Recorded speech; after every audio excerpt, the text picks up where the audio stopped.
안녕하세요, 리치노마드입니다. 오늘은 여러분들께서 관심이 많은 남의 자산 얘기 한번 해볼까 합니다. 2025년 가계금융복지조사 결과가 나왔는데요. 우리나라 가구당 평균 순자산은 얼마나 될까요?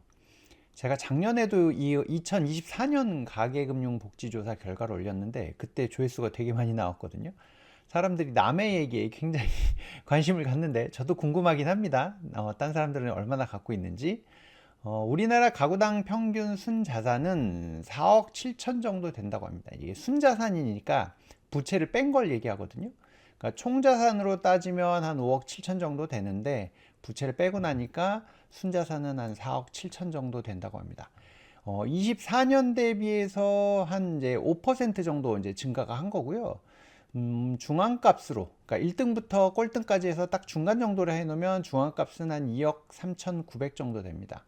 이게 작년에는 2억 4천이 나왔는데 오히려 줄어들었더라고요. 그러니까 전체 평균은 올라간 거 보니까 돈 많은 분들은 더 부자가 되고 그렇지 못한 분들은 조금 더 어려워진 상황이 된 것 같습니다. 그래서 가구의 자산도 5% 늘고 부채는 한 4.4% 정도 늘고 뭐 이제 이런 상황이고 금융자산이 2.3%, 실물자산이 5.8%. 이게 지금 이제 3월 말 기준이거든요. 요거 감안해서 보셔야 될 것 같고 올해 막 부동산이 또 엄청 올라갔기 때문에 이 3월 이후에 숫자들은 또 많이 달라지지 않았을까 싶습니다. 일단 감안하고 보시고요. 그러면 그 우리나라 가구당 평균 연간 소득은 얼마나 될까를 한번 알아볼 건데요. 7,427만 원이라고 합니다. 가구당이니까 인당이 아닌 거 감안하시고요. 이 숫자는 23년 대비 24년을 본 겁니다. 이게 이 소득과 지출은 연간 이제 기준으로 해서 데이터를 뽑기 때문에 그렇고 23년 대비해서는 3.4%가 증가를 했고 중앙값은 5,800만 원. 아까 얘기했던 것처럼 1등부터 쭉 세워놓으면 중간 정도 가시는 분들이 5,800만 원 정도 된다고 합니다. 가구당 평균이니까 참고하시고요.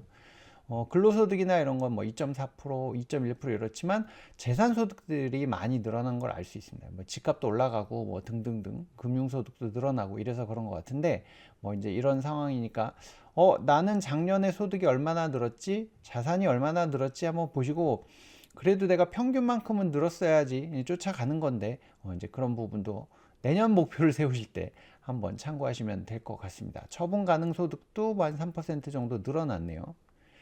그러면 또 우리가 궁금한 게, 도대체 얼마나 있어야 이게 뭐 상위 10%뭐 이렇게 들어가냐 이런 거 궁금해 하시잖아요.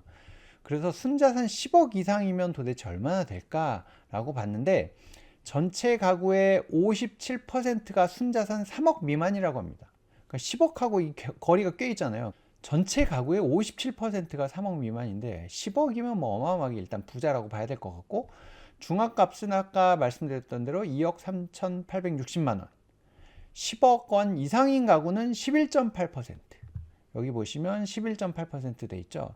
이게 전년 대비 비중이 0.9%가 늘어났습니다. 뭐 집값도 올라가고 등등등 했으니 이제 올라갔겠죠. 감안해서 보시면 될 것 같고요.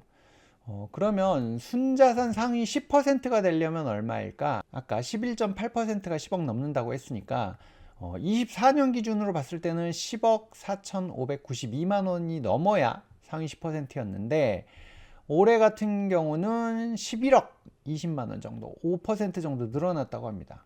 그러니까 근데 상위 20%의 평균으로 보면 한 15억 정도 되거든요. 그러니까 이 진짜 상위 10%의 평균으로 하면 뭐 한참 올라가겠죠. 한참 올라가겠지만 어쨌든 이제 뭐 중간에 있는 분들은 2억 3,860만 원. 그리고 상위 10% 안에 들려면 11억이 넘어야 올라간다. 그리고 아마 이 위에 계신 분들도 5% 이상 다 늘어났을 거거든요. 진짜 이제 상위 1% 안에 든 분들은 도대체 얼마나 될까? 이제 우리가 지금 정확한 자료를 볼 수가 없어서 작년 데이터를 갖고 이제 그 NH투자증권 100세 시대 연구소에서 추출한 게 있어요. 이제 마이크로 데이터를 갖고 추출한 게 있는데 상위 1%의 분들이 33억 이상이었다라는 이제 결과였거든요. 이게 24년 결과고 지금 이건 25년 결과니까 평균 5%니까 여기서 한 5% 올리면 될 것 같습니다. 그러니까 아마 5% 올리면 34억대 정도 되겠죠. 하여튼 뭐 그런 숫자를 볼 수 있을 것 같고 이제 돈 많은 분들이 더 이제 많이 올라갔으니까 이런 거 감안하면 저 상위 0.1%, 0.5% 이분들은 또 더 많이 올라갔을 테니까 이제 감안해서 보시면 될 것 같고 하여튼 이렇게 좀 상위 10% 안에 있는 분들은 많이 늘어났지만 밑에 있는 분들의 삶은 더 팍팍해진 약간 그런 상황이긴 합니다. 빈부의 격차가 계속 커지고 있는데 이건 뭐 우리나라뿐만 아니라 미국이나 이런 데도 다 마찬가지라고 하는데 이런 부분도 이제 사회적으로 많이 문제가 되지 않을까 싶습니다. 그리고 가구 소득 상위 10%의 가구는 연소득 얼마 이상일까 조금 보면 2024년 기준으로 해서는 1억 4천 정도 된다고 합니다. 근데 25년 기준으로 하면 1억 4,798만 원. 한 5% 정도, 소득도 한 5% 가까이 늘었고요. 상위 20%의 평균은 한 1.73억 정도 됩니다. 이게 가구 소득이니까 감안해서 보시고요. 이제 중앙값은 이제 한 5,800 정도 되는 거고 1억 5천 정도 돼야 상위 10% 안에 들어간다 볼 수 있는 거고 앞서서 보셨던 거랑 마찬가지로 작년에 거 이제 좀 보면 상위 1%는 1년 소득이 2억 4천 정도 된다고 합니다. 근데 지금 5% 정도 늘었으니까 여기서 또 한 5% 정도 올해는 또 늘어났겠죠. 이제 그런 부분 감안해서 나도 상위 1%에 들어가려면 얼마를 벌어야 되겠다. 상위 10% 안에 들어가려면 어느 정도 벌어야 되겠다. 목표를 내년 목표 한번 세워 보시고요. 일단 그냥 참고만 하세요. 남 얼마나 많이 있는지가 내 인생을 그렇게 좌우하진 않으니까. 그래도 내가 적당히 어느 정도 벌고 어떻게 살아야 되겠다. 그냥 참고하는 데만 쓰시고 재미로 보세요. 재미로. 뭐 이거 알아봤자 머리 아프기밖에 안 하니까 그렇고. 이제 매주 신규 상장하는 ETF들이 있는데 지난주에 두 종목은 한번 보여드렸고 내일 상장하는 두 종목 있어서 잠깐 간단하게 살펴보려고 합니다. 타이거 미국 AI 데이터 센터 탑4 플러스라는 종목이 내일 상장하는데요.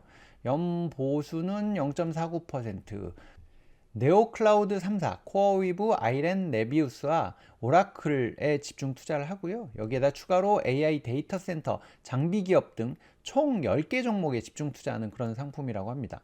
네오클라우드라는 개념이 조금 저도 생소하긴 했는데요. 뜯어보니까 이제 아무래도 AI 데이터 센터 같은 경우는 GPU로 성능을 이제 올려놓는데 이제 그런 기반들을 갖고 있는 데이터 센터를 운영하는 곳들이고요. 여기는 이미 이제 만들어져 있기 때문에 여기다가 추가로 저희 거 쓰세요 하는 게 이제 간단해지는 거죠. 아이렌 같은 경우는 예전에 이제 비트코인 이제 그 채굴하고 이런 기반들이 있어서 GPU 관련된 서버들이 있고 하니까 이제 이런 걸 내주는 그런 방식인 것 같고요. 거기에 이제 추가로 개발을 하겠죠. 그래 거기다가 네트워크 장비, 서버 스토리지, 냉각 장비 업체들까지 붙여서 이렇게 10개 종목에 투자를 합니다. 근데 이 4개 종목에다가 벌써 60% 넘게 투자를 하고 이제 이런 그 장비 업체들에다가 뭐 7%, 4%뭐 이렇게 이제 투자를 하는 그런 형식의 상품이니까 한번 보시고요. 아이렌이나 뭐 이런 종목들이 굉장히 급등했다가 요즘 좀 조정받아서 주춤하고 있기는 한데 장기적으로는 뭐 내년쯤 되면은 이런 데이터 센터의 가동률이 거의 97%까지 올라간다고 하니까 긍정적으로 보는 것 같은데요. 약간 변동성은 조금 더 클 수 있습니다. 그런 부분은 감안해서 보시면 될 것 같고 또 한 가지는 플러스에서 나오는 테슬라 위클리 커버드 콜 채권 혼합이라는 종목인데요. 보수는 연 0.39%, 테슬라의 30%, 국고채의 70% 투자를 하기 때문에 채권 비중이 70%여서 퇴직연금 계좌에서 100% 투자가 가능한 상품입니다. 근데 테슬라가 들어가 있잖아요. 테슬라의 주간 콜옵션을 매도합니다. 이거는 개별 종목 콜옵션이거든요. 그러니까 나스닥 콜옵션이 아니고 개별 종목 콜옵션을 이제 매도하는데 50% 정도 고정해 놓고, 그러니까 30% 중에 한 15%가 콜옵션으로 이제 매도하는 방식이고, 이렇게 해 놓으면 연 24% 월배당을 추구한다고 합니다. 그러니까 한 달에 2%씩 분배금을 주겠다는 얘기인데, 와, 이게 가능할까 싶었는데, 이게 일단은 개별 종목 콜옵션이고, 일단은 이 테슬라가 변동성으로 봐서는 그 누구에게도 뒤지지 않는 수준이기 때문에 콜옵션의 프리미엄 자체가 굉장히 높다고 합니다. 요 이제 진한 색깔이 QQQ, 그러니까 나스닥백의 콜옵션인데 요 빨간색이 테슬라거든요. 그러니까 어마어마하게 높기 때문에 몇 년치 평균 내보면은 이제 한 80%까지도 나오거든요. 근데 여기에 이제 30%니까 연 24% 정도는 이제 가능한 구조다라고 하는데 일단 좀 뭐 나와봐야 알겠죠. 어쨌든 이제 뭐 퇴직연금 계좌에서 투자를 하면서 들어오는 돈으로 나는 이걸 재투자하는 어떤 재원으로 쓰겠다 하시는 분들한테는 하나의 선택이 될 수도 있겠는데 이 이제 높은 분배율이 어떻게 갈런지 그리고 주가의 흐름은 어떻게 갈런지는 좀 봐야 될 것 같고 이제 뭐 어쨌든 채권이랑 섞어져 있으니까 그런 특성을 감안해서 한번 보시면 될 것 같습니다. 내일 상장한다고 하니까 저도 한번 지켜보려고 하고요. 제가 여기 소개시켜드리는 상품을 모두 사진 않습니다. 그럼 다이소되기 때문에 이거 괜찮겠다 싶은 것들 이제 한번 살펴보는 거고, 그 다음에 이제 상장돼서 좀 괜찮으면 나중에 조금씩 사보고 뭐 이렇게 하거든요. 여러분들도 본인이 잘 판단해서 대응하시면 될 것 같습니다. 요즘 구독해 주시는 분들이 많이 늘어났는데요. 조금 더 열심히 구독을 해 주시면 저도 열심히 영상을 만들도록 하겠습니다. 좋아요와 댓글은 저에게 굉장히 큰 힘이 되니까 꼭 부탁드리겠습니다. 오늘은 여기서 마치도록 하겠습니다. Live your life. 여러분들의 경제적 자유를 응원합니다. 고맙습니다.